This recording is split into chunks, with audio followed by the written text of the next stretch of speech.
Hi everyone, I am Dr. V.T. Rajesh, pediatrician, Muthamizh hospital, Tirunelveli. இன்னைக்கு உள்ள வீடியோவில் இந்த சம்மருக்கான ஒரு ஸ்பெஷல் வீடியோ. சம்மரில் குழந்தைகளுக்கு என்னென்ன ஸ்கின் இன்ஃபெக்ஷன் வரும், அது ஒரு 5 இன்ஃபெக்ஷன் இருக்குது. அது என்னென்னு முதல்ல சொல்கிறேன். அப்புறம் ஒன்றா நம்ம டீட்டெயிலாக பார்ப்போம். டீட்டெயிலில் நம்ம அதை எப்படி வந்ததுன்னா என்ன மாதிரி ட்ரீட்மெண்ட் கொடுக்கணும் அப்படிங்கிறத பற்றி நம்ம இந்த வீடியோவில் பார்ப்போம்.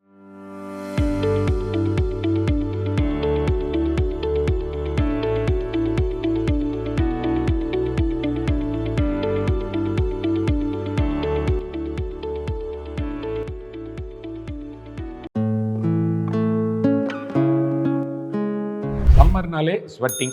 ஸோ அப்போ ஸ்வெட்டிங்னால் வரக்கூடிய இன்ஃபெக்ஷன்ஸ் தான் இந்த காமன் இன்ஃபெக்ஷன். இதில் வந்து இம்பெட்டிகோன்ட்டு ஒன்று இருக்குது. அப்புறம் பாயில்ஸ், வேனக்கட்டி, அப்புறம் ஹீட் ரேஷ், நம்ம வேக்கூர், அப்புறம் ஃபாலிக்கிள், அந்த முடியில் இருக்கக்கூடிய இன்ஃபெக்ஷன் வரக்கூடியது. 5வது ஃபங்கல் இன்ஃபெக்ஷன்ஸ். இது எல்லாமே ஸ்வெட்டிங் அதிகமாகிறதுனால வரக்கூடியது. ஸோ அதனால் சம்மர் வந்துடுச்சுனாலே வந்துடும். ஃபர்ஸ்ட் வந்து இம்பெட்டிகோ. இந்த இம்பெட்டிகோங்கிறது பார்த்திங்கன்னா சின்ன சின்ன கொப்பளம் மாதிரி வரலாம், இல்லை ஃப்ளாட்டாக இருக்கும். அந்த நடுவில் உள்ள பாகம் கோல்டன் கலரில் ட்ரை ஆகி கருப்பாகிட்டு இருக்கும். அப்படி ஸ்ப்ரெட் ஆகிட்டே இருக்கும். பார்க்குறதுக்கு ரிங்வேர்ம் மாதிரி இருக்கும், பட் ரிங்வேர்ம்ங்கிறது ஃபங்கல் இன்ஃபெக்ஷன். இது ஒரு பாக்டீரியல் இன்ஃபெக்ஷன். கிட்டத்தட்ட ஒரு இந்த பல்லி எச்சோன்னு சொல்லுவாங்க, வாய் பக்கத்தில் வரும். அதுக்கு வேறு காரணம்.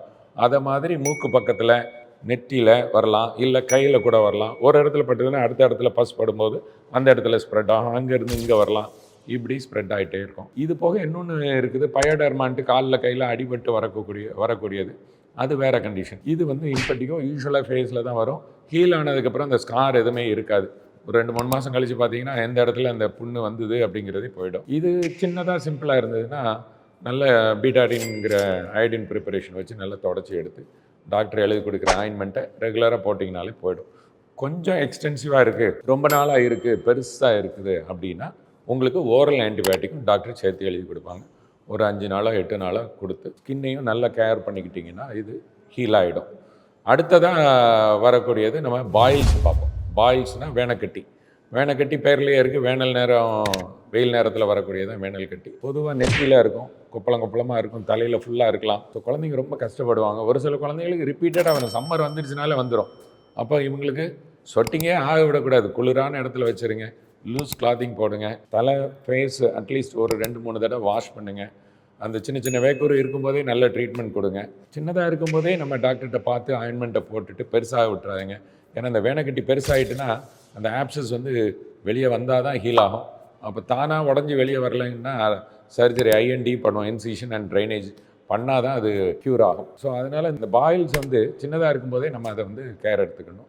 வராமல் பார்க்குறதுக்கும் நான் உங்களுக்கு சொல்லிட்டேன். அடுத்தது நம்ம ஹீட் ரேஷ், அதாவது ப்ரிக்லி ஹீட், இல்லைன்னா வேக்கூர் வந்து சம்மரில் தான் வரும். ஸ்வெட்டிங், இந்த ஹியூமிட் கண்டிஷன் எல்லாம் இருக்கும்போது இது ரொம்ப அதிகமாக வரும். ஸோ அட்லீஸ்ட் ஒரு ஃபேனாவது போட்டு கொஞ்சம் கூலிங்காக உள்ள இடத்துல நம்ம இருந்தோன்னா வரும். இதை வந்து நம்ம ப்ரிவென்ட் பண்ணலாம். அதே மாதிரி 2 தடவை குளிக்கிறோம் அப்படின்னாலும் இந்த சோப் போட்டு நல்லா குளிக்கும்போது உங்களுக்கு இந்த வேக்கூர் வர்றது குறையும். அதே மாதிரி ட்ரையாகவும் வச்சுக்கணும். அந்த ஸ்வெட் இருக்குன்னா தொடச்சிட்டு, இல்லை ஸ்வெட்டிங் ரொம்ப ஆகிட்டுனா கிளாத்தை மாற்றிக்கிடணும். ரொம்ப இச்சிங் இருக்குன்னா அந்த கேலமின் லோஷன் நம்ம யூஸ் பண்ணிக்கலாம்.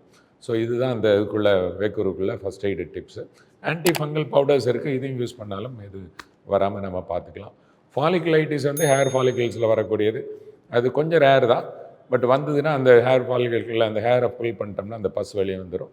நீங்கள் டாக்டர்கிட்ட காட்டி நம்ம ட்ரீட்மெண்ட் எடுத்துக்கோங்க. ஃபங்கல் இன்ஃபெக்ஷன் யூஸ்வலாக இந்த ஆம்பிட்லேயோ இல்லை கிராயின் ரீஜன்லேயோ டைட்டாக இருக்கும்போது மாய்ச்சர் வந்து ட்ரை ஆகாமல் இருக்கும். இந்த இடத்துல வரக்கூடியது இன்டென்ஸ் இச்சிங் இருக்கலாம். டாக்டர்கிட்ட காட்டி இது ஃபங்கல் இன்ஃபெக்ஷன் தான்ங்கிறத கன்ஃபார்ம் பண்ணிவிட்டு ஆயின்மெண்ட் எழுதி வாங்கிக்கோங்க, போட்டுக்கோங்க. பவுடர்ஸும் ஆன்டி ஃபங்கல் பவுடர்ஸும் இருக்குது, இது யூஸ் பண்ணிக்கலாம். இன்னொன்று தேமல்னு சொல்லுவோம், அந்த ஹாஸ்டலில் இருக்க பசங்களுக்கெலாம் வரும். ஸோ இந்த காமன் டவலை யூஸ் பண்ணுறதுனால, கிளாத்துக்கு மாற்றி போடுறதுனால வரும். அங்கங்கே இருக்கும், இந்த டிஸ்கலரேஷனாக இருக்கும். நம்ம நார்மல் கலரோட லைட் கலராகவோ இல்லை டார்க் கலராகவோ இருக்கும். உடம்புல பொதுவாக கழுத்து பாகம், ஃபேஸில் இருக்கலாம். இதுக்கெல்லாமே நம்ம ஹைஜீன் தான் முக்கியம். ஸோ ஒருத்தர் யூஸ் பண்ணுறக்கூடிய டவலோ கிளாத்தோ அடுத்தவங்க யூஸ் பண்ணக்கூடாது. அதே மாதிரி ஆன்டி ஃபங்கல் பவுடரோ ஜெல் ப்ரிப்பரேஷன் இருக்குது, க்ரீம் ப்ரிப்பரேஷன் இருக்குது.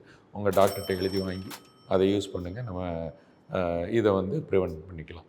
ஸோ சம்மரில் வரக்கூடிய காமன் ஸ்கின் இன்ஃபெக்ஷன் டைப்ஸு, அதை எப்படி டயக்னாசிஸ் பண்ணி என்ன மாதிரி ஃபஸ்ட் எய்டு கொடுத்து எப்படி வராமல் தடுக்கிறது, வந்ததுன்னா என்ன மாதிரி ட்ரீட்மெண்ட் கொடுக்கலாங்கிறத பற்றி இந்த வீடியோவில் பார்த்துருக்கோம்.